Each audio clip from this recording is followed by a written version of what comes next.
In this video, I am talking about some lists to make for a happier life. These are super simple lists that you can make, that you can go back to over and over again to increase your happiness, to change your thoughts, and to change your behaviors. The first list to make is a list of questions for your mind. In the words of William S. Burroughs, your mind will answer most questions if you learn to relax and wait for the answer. But to prompt your mind to answer questions for you, you need to be serving it with questions. Create a list of questions for your subconscious, for your mind, to work on in the background. Your questions could be, how do I improve my communication with my partner? Or how can I make self-care easy and enjoyable? I think that there's something magical about a night's sleep. I think your mind is working for you while you sleep. So asking yourself a question before you go to sleep is the best way to get it working in the background. Go to your list of questions before you sleep, pick a question. You might even want to look up information related to that question and really give your brain a whole bunch of material for it to work with, and then sleep on that question. Don't expect an immediate answer. You might not wake up the next morning with a serious answer to your question. It might come to you the next week when you're taking a long drive, or the day after when you're having a long shower. But let your mind relax with your question and make sure that you have a list of questions in the first place. You might want to store this list in your bedside table so it's easy to access at night, or you could store it next to your daily planner if you're someone who does daily planning of a nighttime, so that it's actually helpful and you use it. The next list to make is actually a list of questions as well, but it's a list of questions that help you to reframe your thoughts. In my big library of quotes, I have this one, and it is, if you have problems, change their names into challenges and find solutions. That is a good example of a reframe. That's just a better way to look at things. And there are lots of commonly known reframes. So there's problems equal challenges, there's nervousness equals excitement, failures equaling learnings.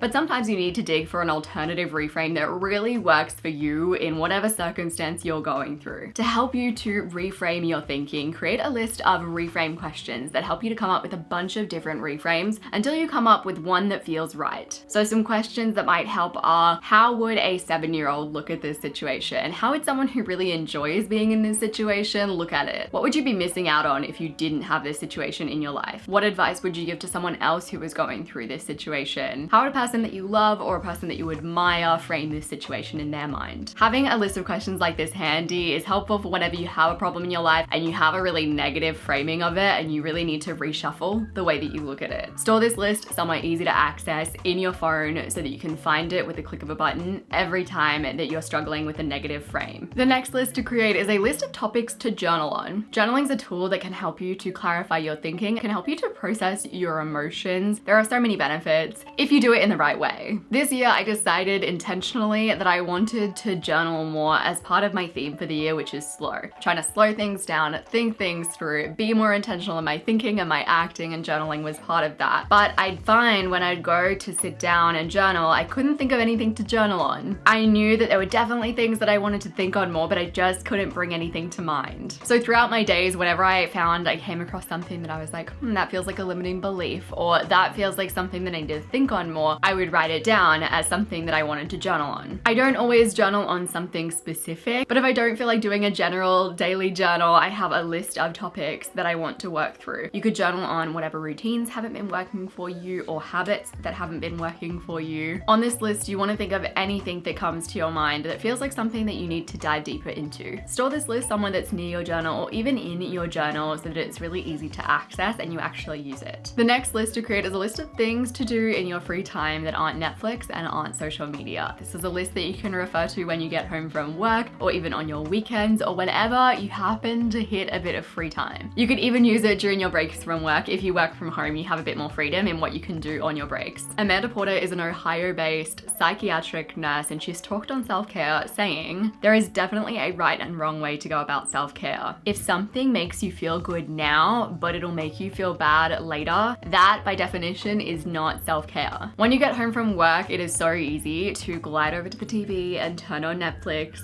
or even easier to scroll through social media for 3 hours instead of putting on that load of laundry that you know will help you tomorrow, or working on your side project that you've been telling yourself you would work on for forever, filling out a page in your journal, or working on your Skillshare class. And I think that you need something that turns off your brain for a bit sometimes, especially in this freaking wild world that we've somehow created. You definitely need time where you numb your brain a little bit and you just zone out with a Netflix show, with social media. Really great if you have a stressful job or you're an anxious person person or there's a lot going on in your life. But to give yourself variety, create a list of things that you can do that sit outside of the realm of media. Or if you want, you could include media, but maybe media that you know will make you feel a little better than a trashy TV show. A movie that you've been wanting to watch for a really long time. Something that makes you think a little bit deeper. Things that will make you feel good in the moment as well as later on. The sponsor of this video is Skillshare, one of the best ways to fill your free time. Skillshare is an online learning community with thousands of classes in so many different topics from so many different amazing people. You can explore new skills, deepen existing passions, and get lost in creativity on Skillshare. There are classes on things like video editing, photography, journaling, introspection, productivity, hand lettering, finances, and more, including a class by me called Designing the Life That You Want, 4 exercises for clarity and motivation. Lately, I've been watching Ali Abdaal's class called Productivity for Creators. It's really motivating and insightful. It had a reminder that I personally like getting from time to time. That is the phrase, "I can't because I don't have enough time," or "I'm too busy to do that," is a myth. If we're saying things like "I don't have time for that," it's very often that we are choosing not to make time for that thing. Skillshare is curated specifically for learning and there are absolutely no ads. They are always launching new premium classes so you can stay focused and follow wherever your creativity takes you. And it is less than $10 a month for an annual subscription. The first 1,000 of my subscribers to click the link down in the description will get a free trial of premium membership so that you can explore your creativity. The next list to create is a list of affirmations, and this can be an audio list, maybe if it's something that you want to listen to in the car, or it can just be a written list, a digital list. I have talked about affirmations before. I think that if you find affirmations helpful, then they are helpful. If you don't find them helpful, then they are not helpful. Affirmations will be helpful to you if you feel good about them when you say them. Affirmations will not be helpful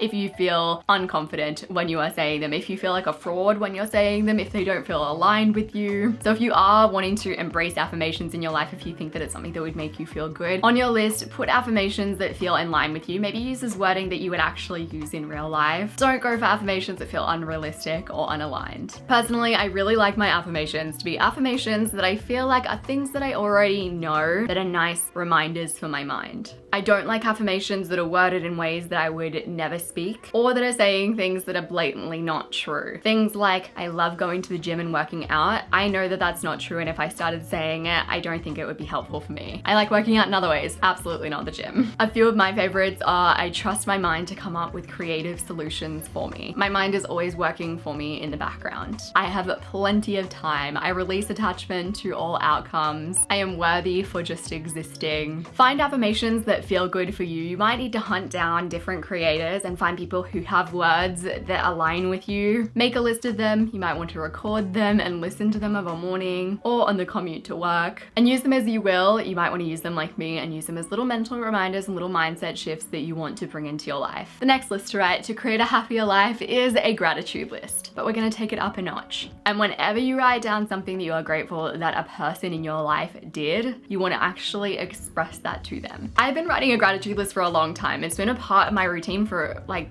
years now. I've always found it really helpful on its own, but I find that doing this amplifies the gratitude by so much. I took this from the book The Power of Moments by Chip and Dan Heath. In the book, they actually talk about a gratitude visit where you'd write a whole letter to someone who maybe you haven't expressed gratitude for something that they've done, and you deliver it to them in person. What they found from that exercise is that it can cause your happiness to spike for a whole month, which is absolutely wild. Luke and I often do marriage meetings where we sit down and we talk about stuff in the household, but it always kicks off with appreciations. We say all of the things that we appreciate that the other person did, said, didn't say, and often, because Luke ends up in my gratitude list pretty frequently, I'd go back to my gratitude list that I'd written and I'd be saying the things that I had written down. And I realized that just doing that made me feel extra happy and extra grateful for those things that I'd already written down days prior, because I said them out loud, and then Luke felt appreciated and I would feel nice because I was telling him things that I appreciated him doing. Not that that's the whole point, but you know, it would just feel like a really nice interaction. So I recently decided that I wanted to start doing the same with my general daily gratitude list. And whenever I came up with